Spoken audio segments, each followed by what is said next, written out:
بسم الله الرحمن الرحیم. ټولو پښتنو ته سلامونه. ملګرو د جرګې د خبر 2 میاشتې پوره شوې دي. ملګري وایي چې یاره جرګې ټایم پوره شو او داسې په د مسخن په ډول باندې د پوسټونه کوي چې 2 میاشتې مو پوره شوې څه مو وکړل او څه شی دي. ملګرو دلته موږ چې د چا سره سروالی دی، د کم غر سره مو سروالی دی، دغه 15 کالونه په پښتنو باندې او بلوچو باندې ظلمونه کوي روان دي. مونږ د خبر جرګه چې وکړه، د خبر جرګې مفادات او د هغې نه بعد حالات هم تاسو ته ډېر زیات واضح دي. بیا بدبختانه هغه خلک په مونږ باندې بس خوند وایي چې کم 100 کاله سیاست کړی دی او په 100 کالو کې مونږ د غلامۍ نه پرېږده د وژلو چې څوک وژل کېدل هم د هغې د اواز توان یې هم نه ورکولو. نو دلته پی ټي ایم صرف په دغه 6 کاله کې دغه وکړل چې هر چا ته ژبه ورکړه. اول به خلکو متل کوو چې خبرې مه کوه دیوالونه هم اوري، کله د ایجنسو پورته کړي. نن سبا په سټیج باندې د هغه ایجنسو نام هم اخلو، د پښتون قاتل هم ور معلوم کړو. نو زه ټولو پښتنو ته وایم چې په دې مشرانو پورې، په دې جرګې پورې، په دې تحریک پورې هسې تاسو ملنډې مه وایئ، پسخند مه پورې وایئ. تاسو چې څومره خوارۍ کښلې دي دا په خپلې خوارۍ کښلو باندې تاسو پسخند وایئ، تاسو په خپلې خوارۍ پورې خندا کوئ. او که څه خوارۍ نه دي کړې دغسې ناست دي، نو هغې ته څه حق هم نشته دی چې دی په دې جرګه پورې یا د تحریک پورې یا د ځوانانو پورې څومره ستړیاوې کوي، څومره جیلونه کوي، څومره ښایسته ځوانان مو شهیدان شول، په دې پورې پسخند وایي. دې ته بیا حق هم نشته دی.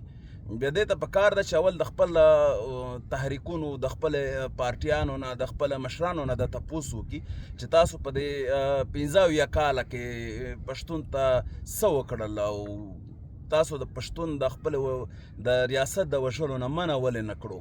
اول وژنه چې کومه کېده او بیا پی ټي ایم چې په 2018 کې راپورته شو، بیا وژنه وګورئ. اول وژنه څومره وه او بیا زمونږ دلته په دې پاکستان کې خصوصا په کراچۍ کې جنازه هم نشوه کولی، بلکې فاتحه ته هم خلک نشو کښېناستی. بیا به درته وایي چې زر نه زر یې ښخوه. د ایدي سنټر نه مو په 3 لکه روپۍ باندې لاشونه خلکو راخیستل.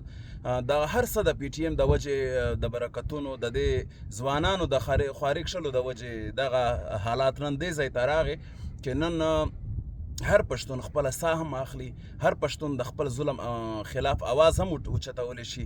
او په یو باندې چې په کویټه باندې په یو کس باندې ظلم وي، د وزیرستان خلک آواز پې پورته کوي، وزیرستان باندې چې ظلم وي سوات ولې آواز پې پورته کوي، داسې د بجوړ او رګزی د خیبر او د ټولو داسې ټولو پښتونخوا آواز په یو بل باندې سره پورته کوي.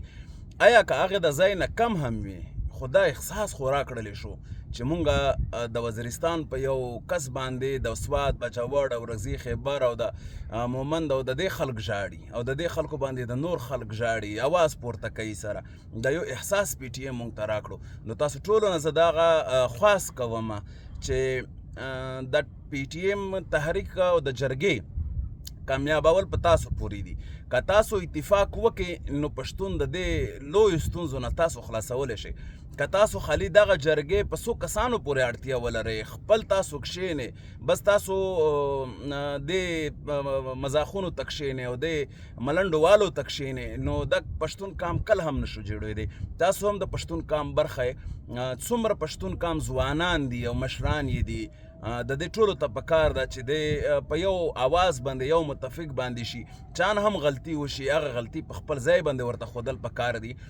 پکار ده چې په هغه باندې ملنډې نه وو او په هغه پورې مونږ خندا نه وکړو، د هغې قربانۍ ته د وړ په نظر باندې مونږ وګورو.